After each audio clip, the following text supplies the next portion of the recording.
Hi, good morning from the Herefordshire Gardener. My name's Aaron, and today I want to talk to you about my David Austin Princess Anne rose. So this is Princess Anne, bred and introduced by David Austin in 2010, and she's named after Her Royal Highness the Princess Royal. That's Princess Anne. And just very much like Princess Anne, this rose, oh my god, she just works so hard at producing blooms. First of all, when I first put her in the ground about 6 weeks ago, she was covered in a load of buds like what you can see here and here, and within a few weeks she was just completely covered in beautiful, very vibrant dark pink blooms with a lovely sort of medium tea rose fragrance. Very nice indeed.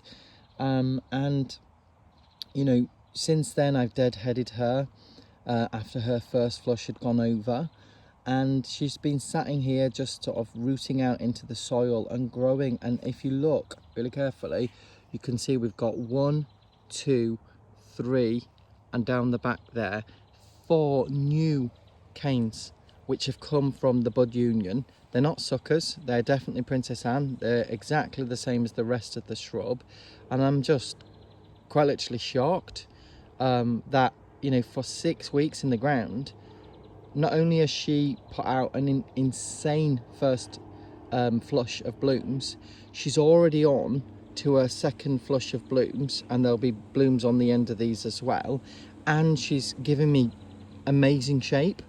I mean, you couldn't ask for canes really in a better spot. We've got one on the north, east, south and west side of this shrub, which is giving me that lovely vase shaped sort of open centered shrub, as you can see there. So already off to a flying start. I would highly recommend this rose, guys, if you haven't got her in your collection. If you want a hard working rose that's, you know, in the best for blooms and best for health range of David Austin, and just one that you can put in the ground and know that, you know, you're not going to suffer with black spot. Look at those leaves, absolutely gorgeous, lovely green color. They just look so fresh. And the new buds, you know, you get these sort of clusters of blooms, so real big impact, and they last quite a long time, to be honest. You get some roses, like for example Claire Austin, beautiful as she is, you know, at a certain point the blooms just tend to shatter and you end up with petals all over the floor. With Princess Anne, you know, I don't recall really many of her petals falling before I had a chance to deadhead her, so she holds on to them pretty well also. When I first planted Princess Anne, she was only sort of up to this level. These are just temporary bamboo canes just to allow a bit of extra support for these young roses, but as you can see, she's already towering over the top of the canes, and that's just growth in 6 weeks, on top of blooming, reblooming or rebudding, ready to bloom for a second flush, and putting on that growth. I mean, that is absolutely insane. I'm so impressed. I really do like her stems, although they're really thorny. The stems are a very similar colour to the leaves, so you've got this fresh green colour, and the thorns are just, oh, they're a gorgeous colour. Look at the rhubarb red, that's what I would describe it as. On there, you know, she's ferocious. You wouldn't want to get your hand caught up in those, so handle her with great care. But for an added extra bit of interest, how lovely are those thorns? Just beautiful, really nice. Just adds that extra layer of interest to this rose. I'm not usually a massive fan of thorny roses, but when they look like this, I just think that's an added benefit to this rose, to be honest. So often people are asking the question, how do you deadhead your roses? With cluster bloom like Princess Anne, you know, you'll often get a leader bud opening first before these secondary buds open.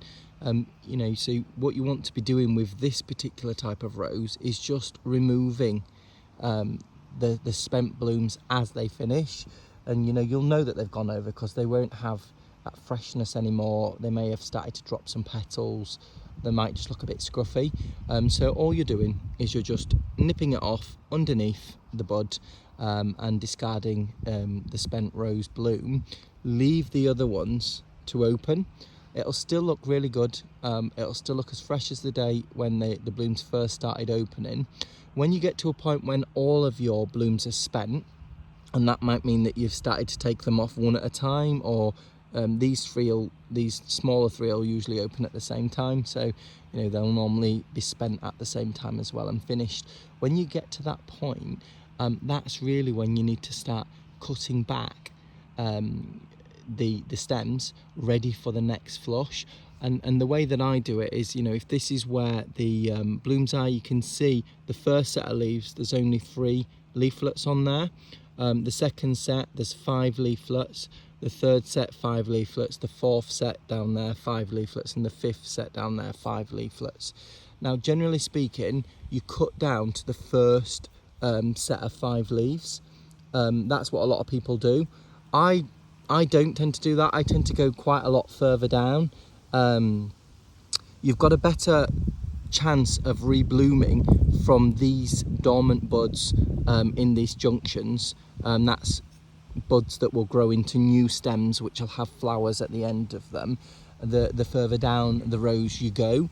And also I like to go a bit further down, because otherwise I'm going to end up with a very leggy rose. So let's say, for example, I cut down to this first set of 5. I'm already up here before I started, and I'm going to get a new stem that comes up, and it's probably going to be a bit more floppier, a bit more leggier, if you would. So I tend to go further back, and then I know the growth that's coming out of that is likely to be stronger, more likely to give me a bloom, and it just gives the rose a bit more of a compact shape rather than it being sort of all over the place. If you look really carefully at the leaf junction, this is what we call in here a leaf node. So it's an area on the stem where you have a leaf coming out, and then inside there, I don't know if you can pick that up very well. Yep, that is what we call a dormant bud. It looks like 2 little blobs. So that is a sleeping bud. So it's not going to do anything right now, because all the energy that the plant is needed, all the interest is going up this stem and into these blooms, because this plant's main goal is to produce flowers, to be pollinated, to produce seeds, and spread those seeds and propagate itself with its offspring. So there's no point in sending energy into these. However, when you deadhead the plant and you snip it back, suddenly there's no energy needed for this section because it no longer exists. So that's when these dormant buds start to wake up, and sometimes you can get 1 or 2 of them might come out at the same time. But that's essentially what we're doing when we're snipping back. We're rediverting the energy of the plant into these sleeping buds, which will wake them up, and that's where you're going to get your second, your third flush, etc. When you are cutting back your stems after your blooms have finished, it's always a good idea to make sure you cut to an outward facing bud. You may have heard that term being used quite a lot of times, and what we mean by outward facing bud, as I mentioned, these are your dormant buds. This one here you can see is, if this bud breaks, it's going to grow in this direction because that's the direction that the bud is facing. Opposite to that would be an inward facing bud, and if you look at this new cane that I mentioned earlier, you can see here we've got an outward facing bud just down there. This one's facing that way a little bit, and this one is almost definitely facing into the center of that rose shrub. The trouble is, if you cut down to this one will most likely break, and what I mean by break is it will shoot out a new shoot, but you're going to end up with shoots in the center of the rose rather than growing outwards in this direction, and that's going to congest the center of your rose with leaves and stems, and that's less likely to dry out after a rain shower. It's not going to allow air to circulate as well in the center of the rose. So when you are pruning back, always better to try and find, so with this one, if I was to prune it back, for example, I wouldn't choose to prune there. I don't even think I'd choose to prune there. I would probably choose this one, because I know it's going to give me a rose that's going to grow in this direction, and again it's going to give me the vase shape that I'm looking for. When you are pruning, really important, make sure that you use a clean pair of secateurs, and by clean, you know, you just need to make sure you're using some sort of quaternary disinfectant. Make sure that your blades are sharp. Worst thing you can do is use a blunt, dirty pair of pruners, because you know you're more likely to crush the stem rather than a clean cut, which is going to introduce disease into your stem and cause dieback, and that's when the stems go brown and black.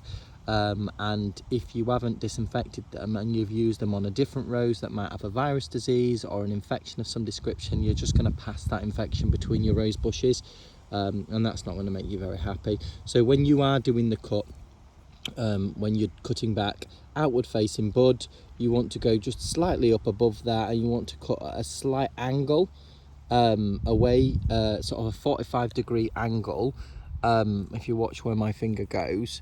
So if this is the outward facing bud, we don't want to cause any damage to that, so we want to come up a little bit there, and we just want to cut in this direction across there. What that does, having a slight slope rather than being cut completely flat, is if it rains, it will cause the rainwater to drip that way rather than dripping down and settling in the bud, and possibly causing that bud to rot, or succumb to disease. There are different opinions about whether you should do a flat cut or whether you should do an angle cut. Some people think it makes no difference at all. I always cut mine on an angle, just because to me it makes sense. When it rains, the rain lands on top rather than sitting on a flat cut and potentially causing rot in that cut. If it's at an angle like a roof, it's going to drain off, and then that means that there's no sitting water there, and that just makes me feel better. Whether there's any science or proof in it, that's just the way I do it, and I don't seem to have any problems also. So I'm really happy with her. I thought I'd do a quick video just to give you an update of what she was like when I first put her in the ground, and I'll attach some pictures at the end of this compared to how she is now. I'll also put some pictures on of her in bloom, just so you can get an idea of what her blooms were like. Wonderful rose. Would highly recommend it to anybody who's interested in Princess Anne.